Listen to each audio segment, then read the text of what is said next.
Hey everyone, how's it going? This is going to be another cleaning video focusing on the back of the transmission and the clutch release lever, and later on I'm going to show my failure at disassembling the alternator. Well, my attempt at disassembling the alternator. I hope you enjoy it.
Okay, so at this point I was basically just guessing what I was doing.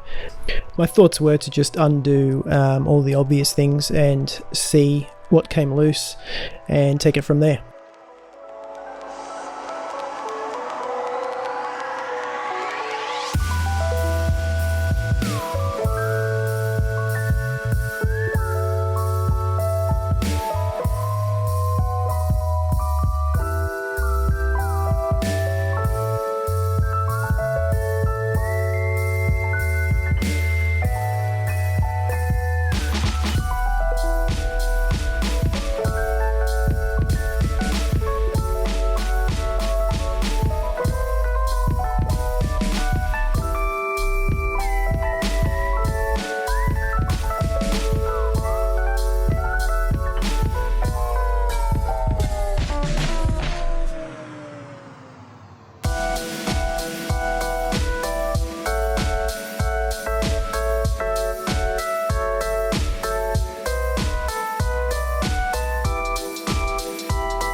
So, well, most things came off fairly easily.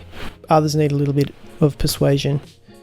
The main casing just didn't want to move. I tried attacking it with a rubber mallet and that had no effect at all.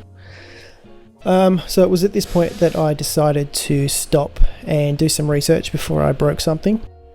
During the research I came across a video by Ben from 820. If you're watching this, I'm sure you've probably watched his already, but I'll link his video in the description. So in his video, he basically comes to the conclusion that he'll never do an alternator again, being that it's just very difficult. Now I'm not sure whether I should continue with my alternator or leave it as it is, because at this stage I'm still not even sure if it actually works. So that's all for this video. Cheers.